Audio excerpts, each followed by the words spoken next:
We are back again with another Legendary Hero summoning event. Most of you know the drill, but for any new players you should know why this banner is special. It has 12 focus units and the 5-star focus rate is bumped up to 8%, while the non-focus 5-star rate is set to 0% at all times. This means if you do get a 5-star unit, it will always be one of these 12 units. It's a great chance to score some new 5-star units and even some limited time units who have been brought back. Now let's talk about the new Legendary Hero for this banner. Legendary Lucina has arrived to the cheers of many and the dismay of many more. It's not surprising that we've gotten Lucina since Legendary Heroes do seem to be the main characters from various Fire Emblem games. This time Lucina is wielding a bow and she is also our first blue archer, so she is strong against red units and weak against green units. Her art is pretty clean and her special animation for dealing the final blow is just so cool. She flips her bow and then she does a backflip to grab the bow in midair. I do love the fun and realistic animations and I just hope we continue to get more of them. As for Lucina's stats, she is quite similar to her sword version. She has below average HP and defenses, but a pretty good 34 attack and 35 speed. She is set up to be an offensive archer and her skills further that role. Lucina actually comes with 3 new skills, so before we get into them, let's just discuss the ones we do know. Swift Sparrow grants plus 4 attack and speed when initiating, and remember this because it pairs well with her new weapon. Wings of Mercy may seem odd here, but it pairs with her new assist skill. Let's now talk about each of them. I have no clue how to actually pronounce Thorgan, but that's what I'm going to go with for now. Thorgan is a legendary bow with 14 might and he's effective against flyers. It also grants a flat plus 3 speed, so Lucina would have 38 speed with it equipped. Its special effect is that if Lucina initiates combat against a foe using a sword, lance, axe, or dragonstone, then she will get plus 4 to all stats during combat. This is a pretty simple weapon that is just granting some extra stats on the player phase against melee units, and obviously it suits her natural Swift Sparrow A skill. It's actually very similar to the recent summer weapons from the first banner. Those grant plus 2 to all stats when initiating, and that's against ranged units too, so honestly Thorgan doesn't exactly jump out as a crazy strong weapon. It does have plus 2 might and plus 3 speed versus the Coco bow, so that is something I suppose. In ranged matchups, Lucina basically has a speed refined silver bow, but those extra stats on the player phase are appreciated since distant counter is everywhere these days. Moving on, Lucina has her own unique assist skill called Future Vision. Essentially, it's a better version of Swap, and you can kind of think of it like adding Gale Force on top of Swap. So Lucina can swap with a teammate like usual, however, Lucina will then be able to move again so she can attack or even use the swap effect again. She will only get the move refresh once per turn, just like Gale Force. With Future Vision, you can actually recreate reposition by just using it twice on the same unit, and that's actually pretty cool. You can even move a teammate around a corner, which is something Swap, Drawback, and Reposition can't do. Legendary Lucina has a lot of ways to help her team move around, and with Wings of Mercy on her base kit, if an ally gets hurt, Lucina can fly in and cause all sorts of problems. It may sound a bit confusing without getting to use it yourself, but I do think it's a very strong assist skill. Now for Legendary Lucina's last new skill, this one is called Distant Guard, and it should be a new inheritable skill. Basically, it grants distant defense 2 to all allies within 2 spaces of Lucina. While it's not better than the Ward Emblem skills for full Emblem teams, it is useful for infantry teams and mixed teams. A full team running around with this skill might be very annoying to deal with, and it's just another option if you do want to buff your team's defenses. This skill probably won't be too crazy at the moment, but if there's a close guard skill and then maybe if they become sacred seals, then maybe we might start to see issues. I think this skill is only worth pulling Lucina for if you have a very specific team comp in mind. Maybe something like a close counter guard bow user who can then run close defense and then have their team stack distant guard. Let me know if you guys have any ideas on how to use this new skill. Enough about Lucina, let's talk about the other 11 units on this banner. For red units we have Legendary Ryoma, Exalted Chrom, and New Year's Camilla. The blue group has Legendary Lucina, Azura, and Ishtar. Green has Legendary Lyn, Level Bound Zelina, and Winter Lissa, who is going to be a popular pickup. For Colorless, in a huge surprise, it's Legendary Female Grima, who would have guessed. There is also Brave Lyn and Flying Archer Hinoka, so that's a pretty powerful group too. I'll go over every unit here in a little more detail and showcase what kind of skills you may want to father from them if you end up with extra copies. The red group, at least to me, looks pretty strong, and we're starting off with Legendary Ryoma. He is a flying sword user and is the fastest red flyer at 39 speed with a pretty darn good 34 attack to back it up. Ryoma still has his right Jinto with distant counter, and his ace skill Kestrel Stance grants plus 4 attack and speed when he gets attacked. Legendary Ryoma is the only unit with this skill currently, but its usage overall has been pretty low from what I've seen. His unique Bushido B skill adds plus 10 damage on special procs, and because of that, I think Legendary Ryoma is really strong at running a Fire Sweep build. Rounding out his kit is Guidance, and while it is a sacred seal, it's still tough to get it for the C slot if you want. Next is Exalted Chrom, who is on a horse and wields the Sealed Falchion. It gives him a large stat boost once he gets below 100% HP, and he will easily get there after one fight because he comes with Fury 3. With all his extra stats, Chrom gets deceptively tanky. He also comes with Aether and Chill Defense, both which are solid skills. In fact, now that I look at it, Exalted Chrom and Wallheart are actually pretty similar.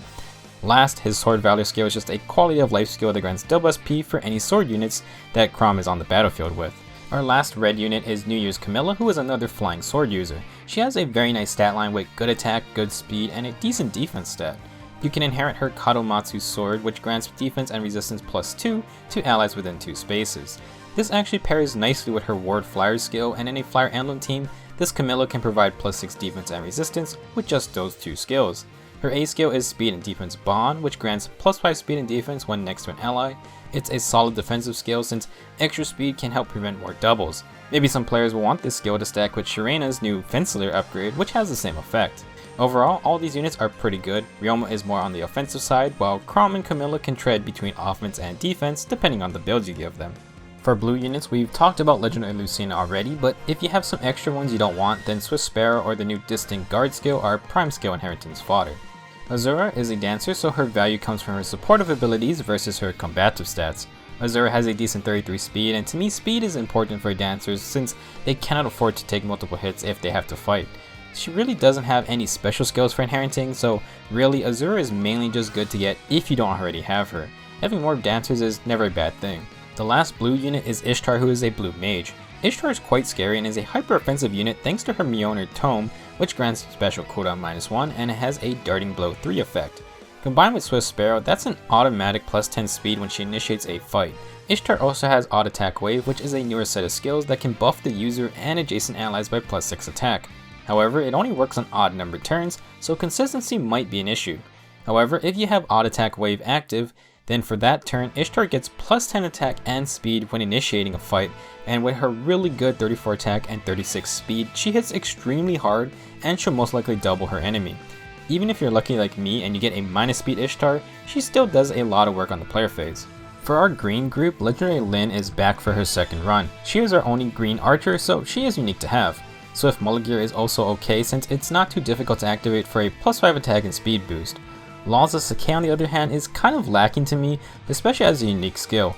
Personally, I think you are just better off running Fury 3 instead, and it pairs better with Desperation anyway. Legendary Lyn is our only source of speed tactic, which is quite powerful, so if anything, being able to fodder that to someone else is worth getting her for. Lovebound Zelina is a green mage cavalier, and while her stats aren't bad, I do think people underrate her a bit.